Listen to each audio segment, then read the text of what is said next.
Hello everyone, आज हम start कर रहे हैं क्लास 10th का मैथ्स का चैप्टर नंबर 3 जो कि है pair of linear equation in two variable. ठीक है, इसका एक क्विक रिवीजन। तो पूरा चैप्टर में कुछ इंपॉर्टेंट क्वेश्चंस जो कि एग्जाम पॉइंट ऑफ व्यू से आपके इंपॉर्टेंट है वो, और चैप्टर में क्या है क्या नहीं है, क्या फॉर्मूलाज है, उन सबका एक क्विक समरी फटाफट से रिवीजन करेंगे। ओके, तो स्टार्ट करते हैं। सबसे पहले क्या है, लीनियर इक्वेशन जब पढ़ते हैं तो सबसे पहले क्या दिमाग में आता है, अलजेब्रिक एक्सप्रेशन। तो एक अलजेब्रिक एक्सप्रेशन क्या होता है, कुछ वेरिएबल, कुछ नंबर्स, इन सबको मिला के एक कॉम्बिनेशन। ठीक है, जैसे 2x + y। ठीक है, अच्छा, तो ये है हमारा एक एक्सप्रेशन।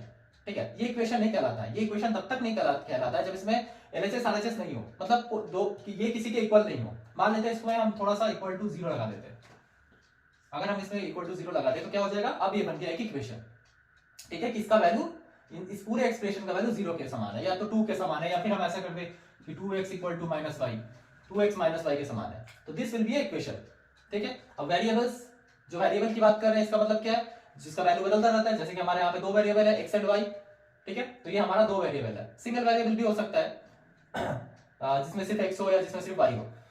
अच्छा, यहाँ पे और किसकी बात करिए, pair of linear equation. Linear क्या होता है, हमारे पास कितने तरह के इक्वेशन हो सकता है, लीनियर हो सकता है, क्वाड्रेटिक हो सकता है। ठीक है, तो फिलहाल हम लीनियर की बात कर रहे हैं, जहां पे पावर जो हम यहाँ पे यूज कर रहे हैं वेरिएबल्स, उनका पावर कितना होना चाहिए, 1 होना चाहिए। अगर पावर 1 है तो वो लीनियर इक्वेशन है।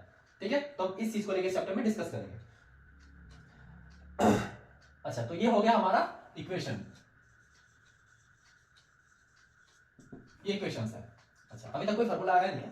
ठीक है, अच्छा, अब यहाँ पे पेयर की बात की जा रही है। पेयर मतलब दो इक्वेशंस है। ठीक है, तो दो इक्वेशंस हम लेट करते हैं कि मान लेते हैं कि इक्वेशन हमारा x + 3y = 6, और एक इक्वेशन हमारा है 2x - 3y = 12। ठीक है, तो ये दो हमारा दो इक्वेशन है, ये है पहला इक्वेशन, ये दूसरा इक्वेशन। ठीक है, अब इनका सॉल्यूशंस क्या होगा। ठीक है, सॉल्यूशन का मतलब क्या होता है, सॉल्यूशन का मतलब ये होता है कि जब इन दोनों इक्वेशन को सॉल्व करेंगे तब x और y का एक वैल्यू आएगा। इसको कुछ और वर्ड्स में बोले तो हम ऐसे भी बोल सकते हैं कि अगर x और दोनों इक्वेशंस में x और y के लिए ऐसा एक वैल्यू होना चाहिए जो x = समथिंग, y = समथिंग होना चाहिए, जो कि इस पूरे दोनों इक्वेशंस को सेटिस्फाई करते हैं, वो है इन दोनों का सॉल्यूशंस।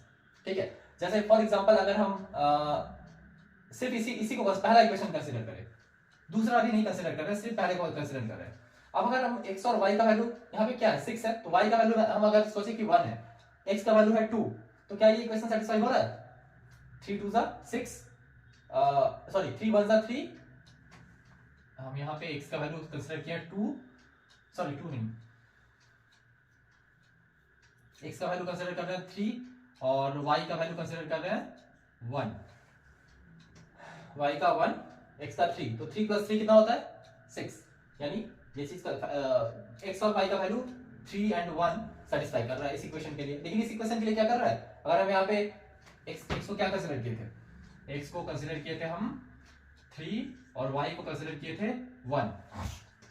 अब यही चीज अगर इसमें अप्लाई करें तो क्या होगा, x की जगह पे हम 3 कंसीडर करते हैं तो 3 2 क्या होता है 6, y की जगह पे 1 कंसीडर करते हैं तो क्या होता है 3 1 3, 6 - 3 कितना आएगा, 6 - 3 3, लेकिन आंसर तो 12 है।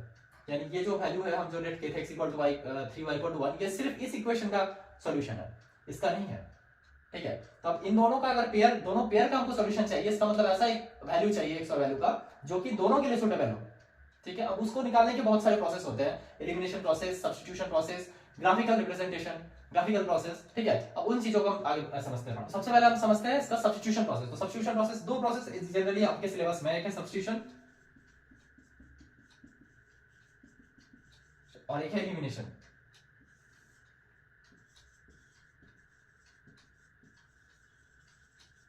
Substitution and elimination. ठीक है, सब्स्टिट्यूशन प्रोसेस में क्या करेंगे, इस चीज को पहले कंसीडर करते हैं। तो यहां से x का वैल्यू फाइंड आउट करेंगे, x = 6 - 3y, 3y उधर चला गया। अब x का वैल्यू जो यहां से फाइंड आउट हुआ, इसी चीज को दूसरे इक्वेशन में हम सब्स्टिट्यूट कर देंगे, मतलब उस वैल्यू को इसमें पुट कर देंगे। तो क्या बन जाएगा, 2 x की जगह पे वो पुट करना है, यानी 6 - 3y पुट करना है, -3y = 12।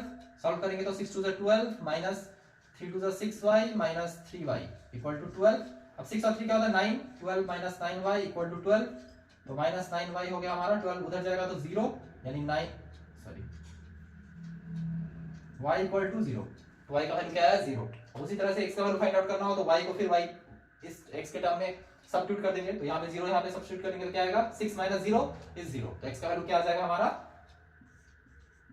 6। ठीक है, इस चीज को बोलते हैं सब्स्टिट्यूशन प्रोसेस। अब यही अगर एलिमिनेशन प्रोसेस से करना चाहे तो हम क्या करेंगे, तब किसी भी एक टर्म को एलिमिनेट कर देंगे, या तो इस x को x वेरिएबल को एलिमिनेट करेंगे या तो y वेरिएबल को एलिमिनेट करेंगे। कैसे, यहाँ तो हमारे पास इजी हो गया ये क्वेश्चन क्योंकि ये दोनों सिमिलर है। ठीक है, तो इस दोनों को अगर इक्वेशंस को अगर हम ऐड कर देते हैं, एडिंग बोथ द इक्वेशंस, तो ये दोनों सब्स्टिट्यूट हो जाएगा इजीली, दोनों कट जाएगा, सॉरी एलिमिनेट हो जाएगा। ठीक है, बट आपको समझाने के लिए थोड़ा डिफरेंट तरीके से देखते हैं इस क्वेश्चन को कि हम y को एलिमिनेट नहीं करते, हम चाहते हैं कि x को x एलिमिनेट हो जाए।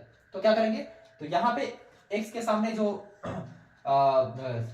x का जो कोफिशिएंट है और नीचे x का जो कोफिशिएंट है वो क्या है, यहाँ पे 1 है, यहाँ 2 है, तो हम 2 से इस पूरे इक्वेशन को मल्टीप्लाई कर देंगे और नीचे वाले को 1 से मल्टीप्लाई कर देंगे, तो क्या बन जाएगा, यहाँ हो जाएगा 2x plus 2 3 6 6y equal to 12, और नीचे वाला तो 1 से करेंगे तो वही आ जाएगा 2x minus 3y equal to 12। ठीक है, अब इसको सॉल्व करेंगे, माइनस प्लस साइन चेंज होगा, माइनस कट गया, यहाँ पे 6 7 8 9 9y equal to 0 y equal to 0 आ गया। सेम हमारा y इक्वल टू 0 आया था सब्स्टिट्यूशन प्रोसेस से, एलिमिनेशन प्रोसेस से भी y इक्वल टू 0 ही आ रहा है।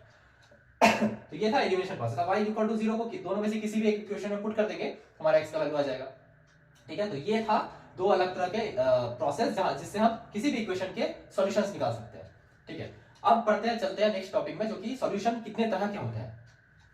ठीक है, अच्छा अब नेक्स्ट टॉपिक है हमारा सॉल्यूशन, सॉल्यूशंस के ऊपर कि सॉल्यूशंस कितने तरह के होते हैं और दो इक्वेशन के सॉल्यूशन कितने तरह के आ सकते हैं। ठीक है, तो ये हमारा जो दो इक्वेशन था, ये टोटल इस तरह के 3 इक्वेशन हो सकते हैं। जैसे पहला कैटेगरी है इक्वेशन का कि उसके जो सॉल्यूशंस होंगे सिर्फ एक ही सॉल्यूशन हो सकते हैं, यानी मतलब एक ही, ओनली वन सॉल्यूशन, सिर्फ एक ही सॉल्यूशन हो सकता है। जैसे इसका भी हम जो फाइंड आउट किए थे, सिर्फ एक ही सॉल्यूशन है कि y का वैल्यू 0 आया और x का वैल्यू 6 आया था। आई थिंक y का अगर 0 होगा तो x का वैल्यू 6 आएगा। ठीक है, तो ये एक ही सॉल्यूशन हो सकता है। किसी किसी इक्वेशन में क्या हो सकता है कि दो सॉल्यूशन होंगे या दो से एक से ज्यादा सॉल्यूशन होंगे, मतलब ढेर सारे इनफाइनाइट सॉल्यूशंस है। ठीक है,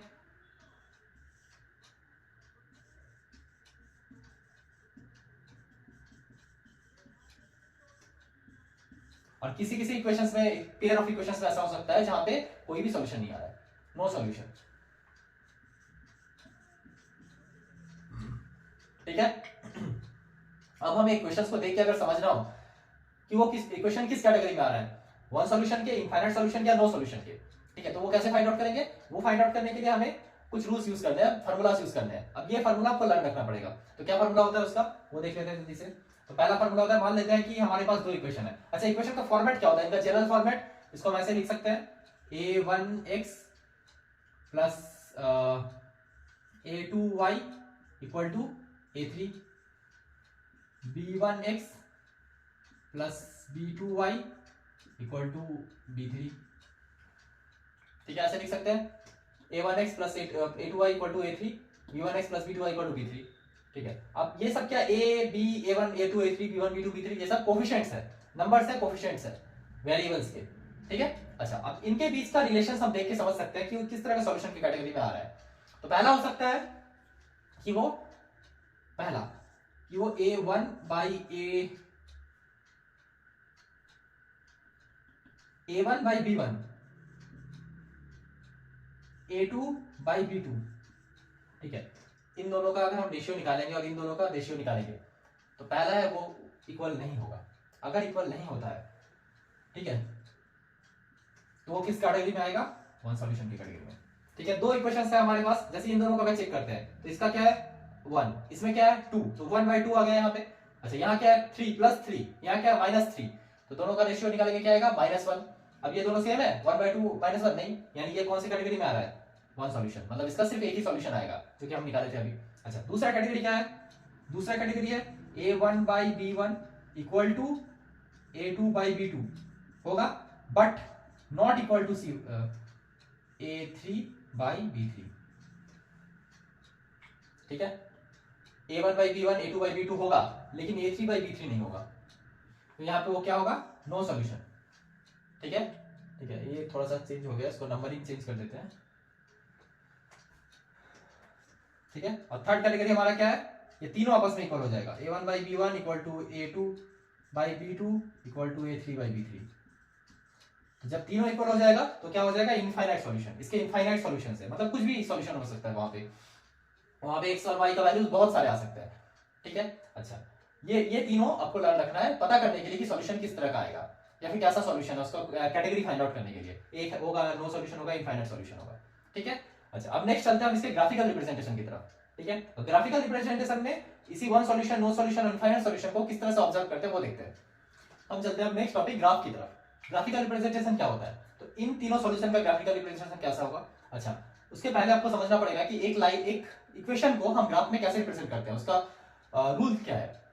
अच्छा, तो ग्राफ को समझने के लिए सबसे पहले देखते हैं कि इस लाइन को ग्राफ हमारे पास दो इक्वेशन है, एक है x + 3y = 6, 2x - 3y = 12, ठीक है। अब इसको ग्राफिकली ड्रॉ करना हो तो क्या करेंगे, तो सबसे पहले हम इस इक्वेशन के वैल्यूज फाइंड आउट कर सकते हैं, जितने भी कंसीडर हो, 2 या 3 वैल्यू फाइंड आउट करेंगे। फिर इसी तरह से इस इक्वेशन का भी वैल्यूज फाइंड आउट करते हैं, x और y के वैल्यूज, ठीक है।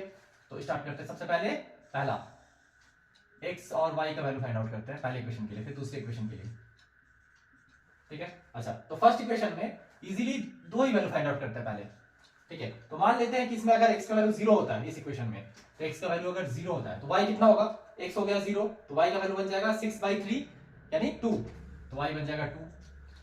सिमिलरली y का अगर वैल्यू 0 होता है तो y का वैल्यू अगर 0 होता है तो x क्या बन जाएगा 6, तो x का वैल्यू हो जाएगा 6, ठीक है। अब दूसरे इक्वेशन में देखते हैं, यहां पे अगर x का वैल्यू 0 होता है तो y का वैल्यू क्या बन जाएगा -3y = 12 यानी 3 4 = 12 -4, तो y का वैल्यू बन जाएगा -4। अब y का वैल्यू 0 कर देंगे तो y का वैल्यू अगर 0 हो गया तो ये पूरा का पूरा टर्म 0 हो जाएगा, यानी 2x = 12 यानी 2x का वैल्यू बन गया 6, ठीक है। अच्छा, तो ये हमारा कोऑर्डिनेट्स मिल गया। अब कोऑर्डिनेट को ग्राफिकली कैसे ड्रॉ करेंगे, ये x axis, y axis, x axis में 1 2 3 4 5 6 7 8, 1 2 3 4 5 6 7 8, 2 3 4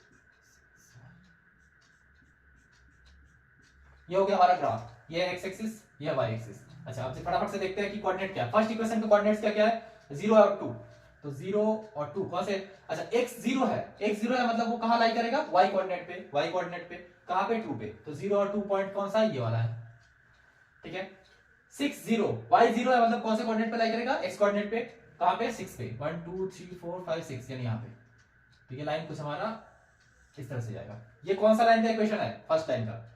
सेकंड लाइन का इक्वेशन क्या बनेगा, 0 - 4 यानी y पे 1 2 3 4 y के नेगेटिव साइड पे, और 6 0 यहां पे, ऐसा। ये लाइन किसका, किस इक्वेशन का लाइन है, सेकंड इक्वेशन का लाइन है। अब ये दोनों लाइन एक जगह पे इंटरसेक्ट कर रहे हैं, इसका मतलब क्या है, जब दो लाइंस एक पॉइंट पे इंटरसेक्ट करें ग्राफिकली, इसका मतलब यह है कि वो वन सॉल्यूशन है, और ऑब्वियसली इसका वन सॉल्यूशन है, जो कि सॉल्यूशन जिस पॉइंट पे वो इंटरसेक्ट कर रहा है वही पॉइंट उसका सॉल्यूशन है। जैसे कौन से पॉइंट पे इंटरसेक्ट कर रहे हैं, यहाँ पे 6 0, वेयर x = 6 एंड y = 0, तो ये है उनका इंटरसेक्टिंग पॉइंट, इसीलिए इनका वन सॉल्यूशन, ये वन सॉल्यूशन की कैटेगरी में आता है, ठीक है। इसी तरह से अगर हमारे पास ऐसा एग्जांपल है जहां पे एक नहीं, कोई भी सॉल्यूशन नहीं है, नो सॉल्यूशन है, तो नो सॉल्यूशन जो होगा, वन सॉल्यूशन में पहले हम बात करते हैं कि वन सॉल्यूशन में ग्राफिकली इसको क्या बोलेंगे, इंटरसेक्टिंग एट वन पॉइंट, एक पॉइंट पे इंटरसेक्ट कर रहे हैं। नो सॉल्यूशन जब होगा तो ग्राफिकली रिप्रेजेंटेशन करेंगे तो क्या आएगा, देखते हैं। नो सॉल्यूशन जब होगा तो ये लाइन इरेज कर देते हैं फिलहाल। तो नो सॉल्यूशन जब होगा तो दोनों लाइन, कुछ एक लाइन अगर ऐसे जा रहा है तो दूसरा लाइन ऐसे निकल जाएगा पैरेलली, मतलब कहीं भी इंटरसेक्ट नहीं होगा। तो नो सॉल्यूशन में क्या हो जाता है पैरेलल, कोई भी सॉल्यूशन नहीं आ रहा है। जब इंटरसेक्ट करेंगे दोनों एक दूसरे के साथ तभी तो कोई ना कोई सॉल्यूशन आएगा, जब इंटरसेक्ट ही नहीं कर रहे हैं तो कहां से सॉल्यूशन होगा, दैट्स व्हाई तब वो पैरेलल हो जाएंगे। और उसी का थर्ड इनफाइनाइट सॉल्यूशन में क्या होगा, एक लाइन अगर ऐसे स्ट्रेट से लाया रहा है तो दूसरा लाइन इसके ऊपर कोइंसाइड्स कर जाएगा, मतलब इसका हर एक पॉइंट दूसरे लाइन का हर एक सेम पॉइंट बन जाएगा, इसीलिए हर एक पॉइंट पे इसका सॉल्यूशन है, तभी हम बोल सकते हैं इनफाइनाइट सॉल्यूशन। तो इसको हम क्या बोलेंगे, कोइंसाइड्स, बोथ लाइन कोइंसाइड्स, ठीक है। तो अगर आपसे पूछा जाए कि अगर लाइन कोइंसाइड्स कर रहा है, पैरेलल जाएगा या फिर इंटरसेक्टिंग होगा, कैसे पता करेंगे, इन सबको देख के, उस इक्वेशन के कोफिशिएंट से हम ये रिलेशन फाइंड आउट करेंगे, फिर उसको ऑब्जर्व करेंगे कि किस कैटेगरी में आ रहा है, अकॉर्डिंग टू दैट उसमें ये तीनों चीज होंगे, ठीक है। तो ये था हमारा ग्राफिकल रिप्रेजेंटेशन। तो चैप्टर का एक क्विक समरी हो गया। अभी चैप्टर के ऊपर एग्जाम पॉइंट ऑफ व्यू से कुछ इंपॉर्टेंट क्वेश्चंस देखते हैं। तो हमारा पहला क्वेश्चन है इन तीनों के ऊपर बेस करके, ठीक है, इन तीनों से कैसा क्वेश्चन आ सकता है। तो इन तीनों से थोड़ा उल्टा क्वेश्चन पूछा जा सकता है, जैसे कि दो इक्वेशन हमारे पास है, एक 3x + y = 1 और एक k को लेके इक्वेशन है, और बोल दिया गया है क्वेश्चन में कि ये दोनों नो सॉल्यूशन के अंडर में आ रहे हैं, मतलब कौन से कैटेगरी में, सेकंड कैटेगरी में है, नो सॉल्यूशन। अच्छा, जब नो, और फाइंड आउट करना है, find the value of k, अगर ये दोनों नो सॉल्यूशन है तो, ठीक है। तो कैसे फाइंड आउट करेंगे, हम नो सॉल्यूशन को देखते हैं। इसमें रिलेशन क्या होता है, a1/b1 = a2/b2, मतलब इन दोनों का कोएफिशिएंट इक्वल टू इन दोनों का कोएफिशिएंट, ठीक है। तो क्या होगा यहाँ पे 3/2k - 1 it will be equal to 1/k - 1, ठीक है। अब इसको सॉल्व करेंगे तो क्या आएगा, 3 क्रॉस मल्टीप्लाई करते हैं, 3k - 1 = 2k - 1, यहाँ से 3k - 3 = 2k - 1, अब यहाँ से 3k 2k इस साइड आ जाएगा, -2k = -1, 3 उस साइड गया तो +3, अब यहाँ से सॉल्व करेंगे तो k = -3 -1 + 3 कितना होता है 2, यानी k का वैल्यू क्या आया 2। कब आएगा ये, जब ये दोनों नो सॉल्यूशन में है, तो नो सॉल्यूशन होगा तो इसका आंसर क्या आएगा, k = 2, ठीक है। अब चलते हैं नेक्स्ट क्वेश्चन में। अच्छा, तो नेक्स्ट क्वेश्चन हमारा है 10/x + y 2/x - y, इस तरह के फॉर्मेट में, और यहाँ फाइंड आउट करना है, find the value of x and y, ठीक है। अब यहाँ पे बोला गया कि कोई भी प्रोसेस यूज कर सकते हैं, एलिमिनेशन प्रोसेस भी यूज कर सकते हैं, सब्स्टिट्यूशन प्रोसेस भी यूज कर सकते हैं, कुछ भी। लेकिन यहाँ प्रॉब्लम ये होता है कि x + y और x - y जो है डिनोमिनेटर में है, तो जब ये डिनोमिनेटर में आ जाता है तब इसको नॉर्मल अगर प्रोसेस से सॉल्व करेंगे तो थोड़ा सा कॉम्प्लिकेटेड हो जाता है। तो यहाँ पे हमें ट्रिक लगाना पड़ेगा जिससे थोड़ा सा इजी हो जाए। तो हम यहाँ पे क्या कर सकते हैं, जो ये इक्वेशन है इसको एक दूसरे फॉर्मेट में बदल सकते हैं। जैसे यहाँ से अगर हम 1/x + y, late 1/x + y, इसको हम कंसिडर कर लेते हैं, मान लेते हैं क्या कंसिडर कर, इसको a कंसिडर कर लेते हैं, और 1/x - y को हम b कंसिडर कर लेते हैं, तो इसको a और इसको b कंसिडर कर लेते हैं। अब ये इक्वेशन हमारा क्या बन गया, कैसा बन गया, 10a + 2b = 4, और ये इधर वाला बन गया 15a - 5b = -2, ठीक है। थोड़ा सा और सॉल्व होगा ये वाला इक्वेशन, क्योंकि तो कॉमन दिख रहा है हमें यहाँ पे, तो कॉमन हम लेके हटा देते हैं। क्या होगा, यहाँ से 2 कॉमन ले लेंगे तो 5a + b = 2, 2 कॉमन ले लिए सबसे, और ये तो ऐसा ही रहेगा, यहाँ से कुछ कॉमन नहीं आ रहा है, 5b = -2, ठीक है। अच्छा, अब इन दोनों इक्वेशन को सॉल्व करते हैं, चाहे सब्स्टिट्यूशन से हो चाहे एलिमिनेशन से हो, ठीक है। तो हम यहाँ पे फिलहाल एलिमिनेशन यूज करते हैं। तो एलिमिनेशन में हमारे पास क्या है, हमारे पास है यहाँ पे b, यहाँ पे 5b, तो हम इसको 5b बनाना चाहते हैं, तो यहाँ भी इसके सामने जो कोफिशिएंट है -5, उस चीज से हम इसको मल्टीप्लाई करते हैं, सिर्फ 5 से मल्टीप्लाई करते हैं तो ज्यादा इजी होगा। तो 5 से अगर इस पूरे इक्वेशन को मल्टीप्लाई करेंगे तो क्या आ जाएगा, 5 5 = 25a + 5b = 5 2 = 10, और b के कोफिशिएंट क्या 1, तो 1 से सबको मल्टीप्लाई कर दें, तो क्या आएगा यहाँ पे 15a - 5b = -2, वही रह जाएगा, ठीक है। अब दोनों इक्वेशन को ऐड कर रहे हैं, क्योंकि ये दोनों ऑपोजिट साइन है, तो ऐड करने से ही दोनों आपस में कैंसिल आउट हो जाएंगे, एलिमिनेट हो जाएंगे, तो ऐड करने से ही कट गया। यहाँ क्या बचा, 25 + 15 40a = इन दोनों को ऐड करेंगे तो 10 - 2 8, तो a का वैल्यू हमारा क्या आया 48 / 40, यानी 4 2 = 8, 4 1 = 4, ठीक है, 1/5, ठीक है। यहाँ पे आंसर क्या है हमारा 1/5। अच्छा, a का वैल्यू आ गया 1/5, अब हमें क्या चाहिए, b का वैल्यू चाहिए, तो b का वैल्यू इस इक्वेशन से फाइंड आउट कर लेते हैं।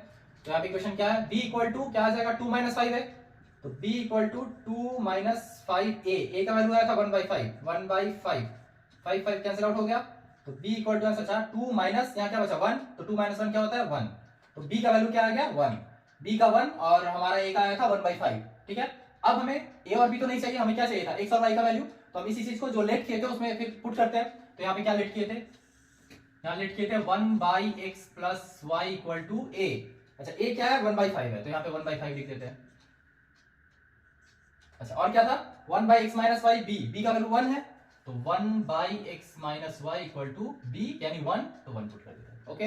अब इसको क्रॉस मल्टीप्लाई करते हैं तो क्या आएगा, x + y = 5, और इधर से आएगा x - y = 1, ठीक है। अब इन दोनों इक्वेशन को सॉल्व करते हैं आपस में, एलिमिनेशन प्रोसेस बेस्ट रहेगा, दोनों को ऐड कर देंगे इक्वेशन को, तो y एलिमिनेट हो गया, +y - y कैंसिल आउट हो गया, बचा x + x कितना होता है 2x = 5 + 1 6, तो x का वैल्यू क्या आ गया 2 3 = 6, x का वैल्यू आ गया 3। अच्छा, x का वैल्यू 3 आ गया, अब y का क्या आएगा, y का फाइंड आउट करने के लिए किसी भी इक्वेशन में पुट कर देते हैं, मान लेते हैं इसी में पुट कर देते हैं, तो x का वैल्यू अगर 3 रहा तो y = 5 - 3, तो y का वैल्यू आया 2। ठीक है, तो हमारा आंसर क्या है, x equal to 3 and y equal to 2। ठीक है, तो इस तरह के क्वेश्चंस में हम यहाँ पे लेट करके इसको सॉल्व करते हैं इक्वेशंस को। वही एलिमिनेशन वही सब्स्टिट्यूशन ही यूज करेंगे, कोई अलग फॉर्मूला नहीं है, कुछ नहीं है, बस आपको ध्यान रखना पड़ेगा कुछ कुछ फॉर्मेट अलग अलग तरह के होते हैं। तो ये टाइप था। अच्छा, अब इसके बाद हम सीधा चले जाते हैं वर्ड प्रॉब्लम्स पे। कुछ एक दो टाइप के वर्ड प्रॉब्लम्स देखते हैं। एक शॉर्ट वीडियो है तो उसको ज्यादा इलाबोरेट नहीं करते हैं। ठीक है, तो चलते हैं नेक्स्ट क्वेश्चन पे। तो वर्ड प्रॉब्लम में चलते हैं। यहाँ वर्ड प्रॉब्लम में क्या दिया हुआ है, the ages of two friend Ani and Biju differ by 3 years. ठीक है, दो फ्रेंड है अनी एंड बीजू, अनी एंड इन दोनों का जो एज है, यहाँ पे टोटल 4 लोग हैं, अनी बीजू, अनीस फादर धर्म और बीजू सिस्टर क्या थी, इसके सिस्टर क्या थी। ठीक है, अच्छा ये 4 लोग हैं टोटल।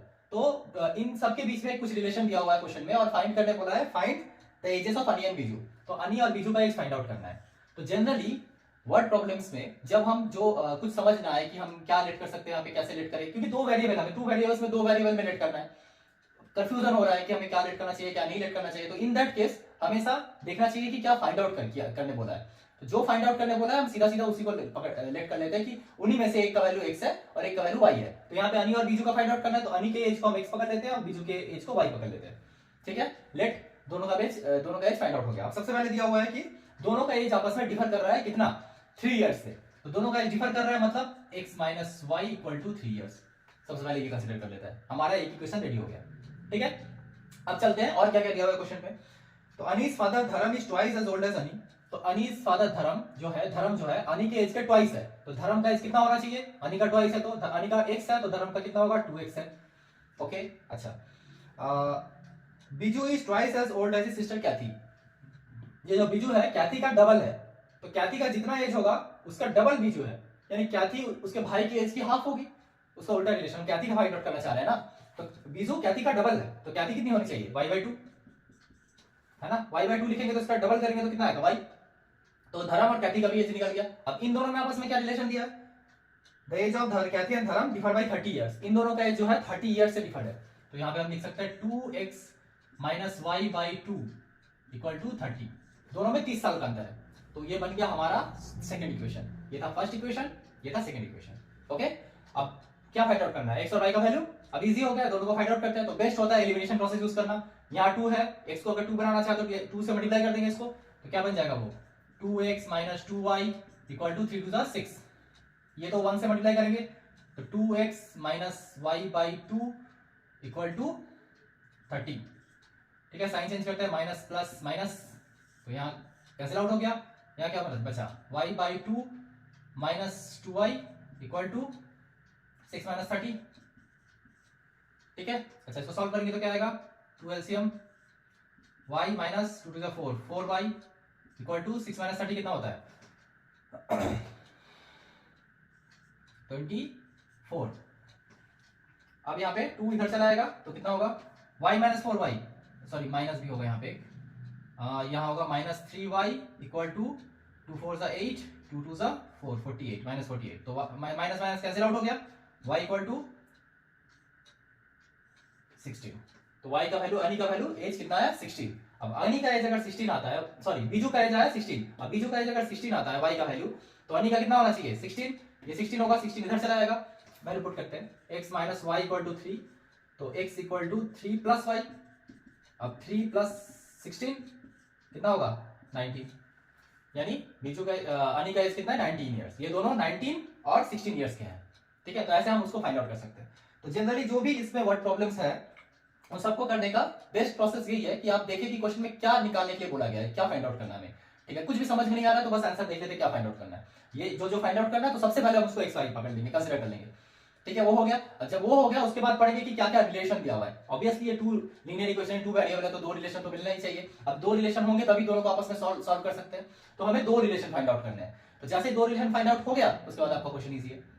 ठीक है, तो generally exam point of view से वर्ड प्रॉब्लम्स बहुत सारे आ सकते हैं। कुछ वो जो प्रोसेस था इक्वेशंस के, अलग अलग इक्वेशंस के प्रोसेस मेथड्स, कौन से इक्वेशन में क्या हो सकता है, उस तरह के क्वेश्चंस आएंगे, उस पे बेस करके क्वेश्चन आएंगे, 1-2 ग्राफिकली आ सकता है। ठीक है, तो ये था इस पूरे चैप्टर का एक शॉर्ट समरी।